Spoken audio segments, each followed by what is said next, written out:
Hi, welcome back to EducateTube.com. My name is Sipsky, your host. In this video, I'll explain why I renovated my backyard and then what I did to it. Let's talk about it right now.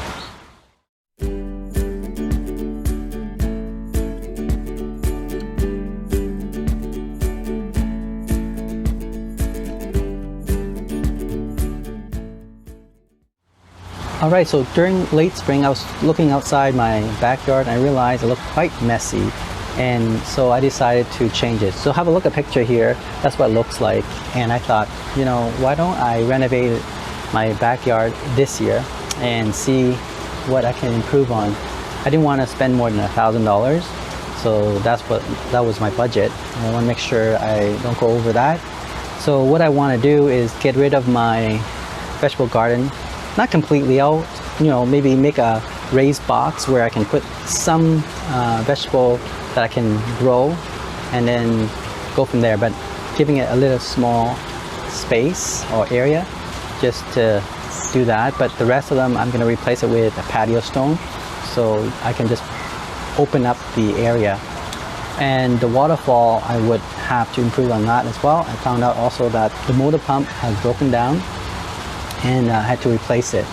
So I realized, okay, why don't I also modify the waterfall as well and do that.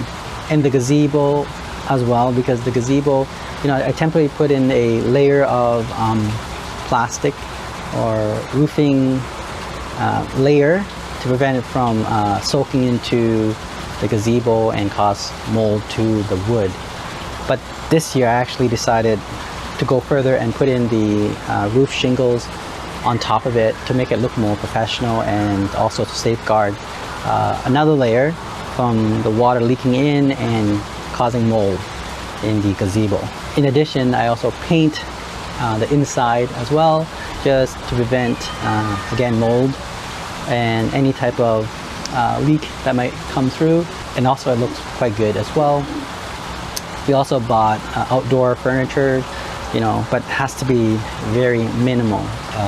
Doesn't go beyond more than $300-400. I also add pebble stones near the waterfall as well. Let me show you actually what it looks like now and what I did to my backyard, which my budget was under $1,000. Okay, so let's have a look.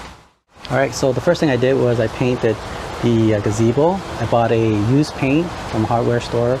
It was like 40-50% off. It's an outdoor paint, and I paint this panel here and the top as well. In addition, I actually add the roof shingles, as you can see.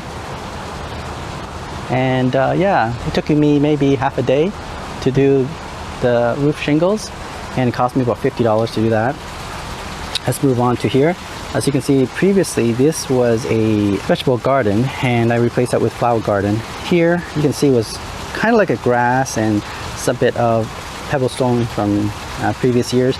I replaced the entire area with the patio stone here. Now notice that the patio stone is smaller. The reason for that is because, you know, I'm getting old and it's harder for me to lift these heavy rocks. So I decided to, you know, get a smaller patio stone and then just add it on, right? So the first thing I did was I, you know, leveled the ground, add the gravel stone, then I add the sand, then I add another layer of weed prevention sheets. It's like a fiber, right? You put on top of that, and then I add in the sand and level it completely. Then I add the patio stone. So there we go, it's all done now. And at the end you can see I replaced the vegetable garden with flower garden. Okay, and notice here we have a torch. These are light torch that's halogen light. I think it's a 7-watt system in each of the torch, and it's connected, right, one to another. And I have a switch I can just turn on, so it will allow it to glow at night. So 7-watt is not bad for each. Now here you can see I do have a vegetable garden. Here it's a bit much smaller, you can see, but I shaped it into a triangular raised container. That container actually was from my previous garden. I didn't want to throw it away. I reshaped it into a triangle instead of a rectangle. Now I think it looked kind of nice there. There is the strawberries, and I don't remember what kind of herbal plant that is, but I like the flower that comes out of that flower garden there that was there before. Here I add a bit more stones, the pebble stones along here that leads to the waterfall. So let's have a look at the waterfall.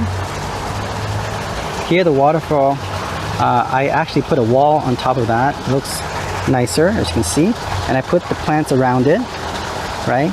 So if you compare it to the previous waterfall that I did, which does not look very nice, but it was like, you know, a start, right? I knew I will have to improve in the future, and so that's what I did. And I had to replace the motor pump as well, the waterfall motor pump, and I bought a smaller motor, and it still works pretty well, as you can see here. Yeah, there was a leak also along the tube, but I actually decided to change it. I also had to reshape my walkway towards my waterfall. As you can see here, I put grasses along the way.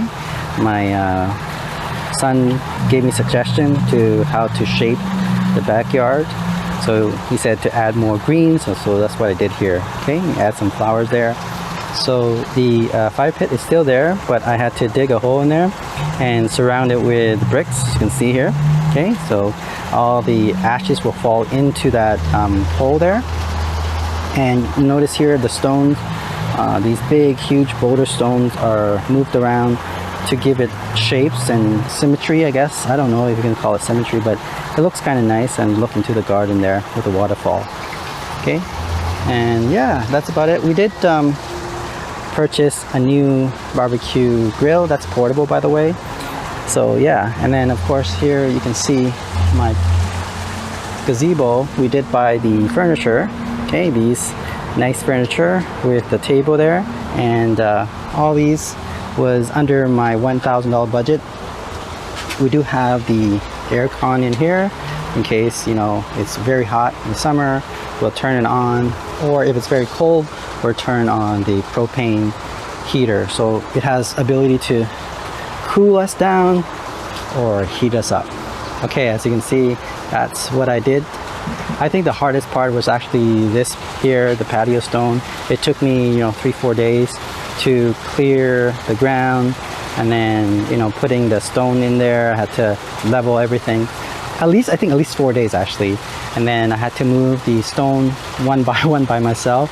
I had to purchase 2 sets of it because my car or my van could not handle those weights. So I would buy first half, put it in my van, and then I put it along the ground, then I go buy again, hoping that there were still enough of these stones left over. So yeah, I did it in 2 stages, first half and second half, right? So there we go. Yeah, that's the hardest part here. And now you can see there's more space here. Okay, so previously you can see that it was not a spacious backyard. Now it looks, I think it looks all right for me anyway.